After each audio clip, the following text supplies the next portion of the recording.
नमस्कार दर्शक बंधु आज हूँ मे मास 5 तारिख सोमवार। आज दिन जाकर टॉप 20 गुरुत्वपूर्ण खबर उपरे आसंतु नजर पकाइबा। वीडियोटी को शेष पर्यंत देखंतु मात्र किछि मिनिट मध्यरे जानि परिबे आज दिनर संपूर्ण खबर।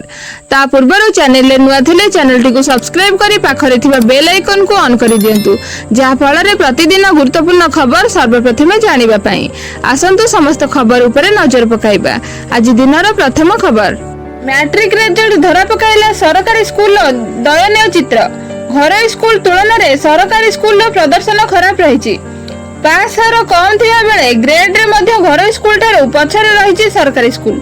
जहां नहीं एबे प्रश्न उठी गुणात्मक शिक्षार विकास पई सरकार कोटी कोटी टंका खर्च करुथिले भी काहेकि पछरे रहउची सरकारी स्कूल।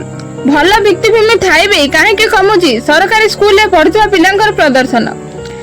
मैट्रिक परीक्षा फल पोस्टमार्टम रे मिली चांचल्य तथ्य। सरकारी स्कूल को पुणी टपिछि सरस्वती शिशु विद्या मंदिर। शिक्षा विकास समिति रे पढ़ुवा पिला माने केमिति भल पढ़ुचंती ताकू नै आरंभ होईछि आलोचना। नजर पकाइबे मैट्रिक परीक्षा रे केमिति रहिछि कहार फलाफल। मोट परीक्षा देइथिले 5,02,417 परीक्षार्थी जेउथिरे ए ग्रेड रे पाइचंती 1812 जन अर्थात 0.36%।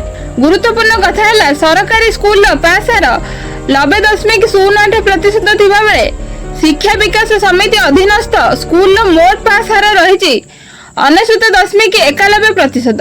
परवर्ती खबर दीघा जगन्नाथ मंदिर विवाद। पश्चिमबंग दीघा ठारे महाप्रभु विग्रह पाई बड़का दारू काठ दियाजिबाकु नै विवाद घनेबार लागिछि। गणमाध्यम रे लगातार ए संपर्कित खबर प्रकाश पाइबा परे कोटी कोटी जगन्नाथ प्रेमी को आघात होईछि। सेपटे ए प्रसंग रे ना नै ममता बनर्जी को टार्गेट कले उपमुख्यमंत्री प्रतिभा परिडा। कहले जे हिंदू संस्कृति परंपरा सह खेलिबो तार फल से भोगिबो। केउठी धाम तैयारी करबा कि केउठी शंकराचार्य को रखिबा कि केउ समुद्र को नामकरण करबा केउ मुख्यमंत्री दायित्व नहीं। हम समस्ते जानिछु महाप्रभुंकर धाम केउठी अछि। प्रकाश थाउ कि महाप्रभु जगन्नाथଙ୍କ ପାଇଁ उद्दिष्ट दारू रे दिया गढ़ी पश्चिमबंग दीघारे निर्मित नुआ जगन्नाथ मंदिर रे प्राण प्रतिष्ठा करा जायछि। आउ केही नहंती महाप्रभु श्री अंगरक्षक दैत्यपति निजे मूर्ति तैयारी करी दीघा ने प्रतिष्ठा कराइछंती। महाप्रभुंकर एही दारू महाविभ्राट जाना पड़िबा परे हईचय सृष्टि होईछि।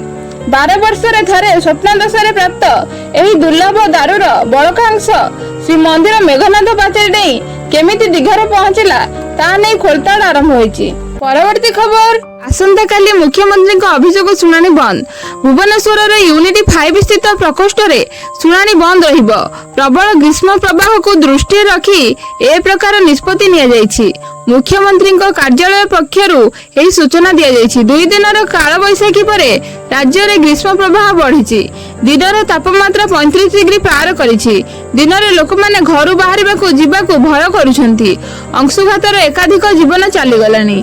परवर्ती खबर बदलिला सीबीएसई बोर्ड परीक्षार फलाफल मूल्यांकन प्रक्रिया। केंद्रीय माध्यमिक शिक्षा बोर्ड 10म एवं द्वादश बोर्ड परीक्षा खाता पुनर्मूल्यांकन प्रक्रिया रे केतक परिवर्तन आनिछि। परीक्षा फल प्रकाश पर पुनर्मूल्यांकन पई आवेदन करथुवा छात्र छात्री को प्रथमे उत्तर खातार फोटोकॉपी मिलिबो तापरे रिवोल्यूशन हेबो। छात्र छात्री को अधिक स्वच्छता एवं आत्मनिर्भरशीलता देवा लक्ष्य रे एही परिवर्तन करा जायछि। आगो सीबीएसई 10म एवं द्वादश परीक्षार फलाफल प्रकाश पाइबा को थिबा बेले एहाकु नै छात्र छात्री मन में उत्कंठा लागि रहिछि। एही परिस्थिति रे बोर्ड रही बड़ निष्पत्ति को छात्र छात्री माने स्वागत करिसंती। निष्पत्ति अनुसार छात्र छात्री प्रथमे सेमानक परीक्षार उत्तर पत्रर फोटोकॉपी देखाइबे एवं तापर ही सेमाने मार्क जांच किंबा पुनर्मूल्यांकन पई आवेदन करि परिबे। एहा द्वारा छात्र छात्री केउ उत्तर पई केते मार्क मिलिछि एवं केउ प्रश्न पई केते मार्क कटा जायछि ताहा जानि परिबे। परवर्ती खबर ऑफिसर को घरे लागिबो सौर पैनल। अधिक इलेक्ट्रोनिक्स गाड़ी व्यवहार पे आसीबो पॉलिसी। ए नै सूचना देले उपमुख्यमंत्री केवी सिंहदेव। से कहिसंती जे सरकारी ऑफिसर को घरे लागिबो सौर पैनल। से आहुरी कहिसंती जे सौर पैनल लगाइबा बाध्यतामूलक हेबो। सरकारी कर्मचारी ईवी गाड़ी व्यवहार करिवे। बाजार रे ईवी गाड़ी रो चाहिदा धीरे धीरे बढ़िबारे लागिछि। ଏହା ପେଟ୍ରୋଲ କମ ଖର୍ଚ୍ଚ କରୁଛି। ଏଥିପାଇଁ ବର୍ତ୍ତମାନ ନୂଆ ପଲିସି ଆସିବ ବୋଲି ଉପମୁଖ୍ୟମନ୍ତ୍ରୀ କେଭି ସିଂହଦେଓ କହିଛନ୍ତି। ପରବର୍ତ୍ତୀ ଖବର, 4 ଦିନ କାଳବୈଶାଖୀ ପ୍ରକୋପ ଅଧିକ, 8 ରୁ 14 ଯାଏଁ ବଢିବ ତାତି। ପାରଳାଖ, ମୁଣ୍ଡାଇ, ବୌଦ୍ଧ ଓ ଭୁବନେଶ୍ୱର ସମେତ ଅନେକ ସ୍ଥାନରେ ଶନିବାର କାଳବୈଶାଖୀ ପ୍ରଭାବରେ ଘଡଘଡି ସହ ବର୍ଷା ପବନ ହୋଇଛି। ବିଭିନ୍ନ ସ୍ଥାନରେ ଗଛ ଡାଳ ଭାଙ୍ଗି ପଡିଥିବା ବେଳେ ବିଦ୍ୟୁତ ସଂଯୋଗ ବ୍ୟାହତ ହୋଇଛି।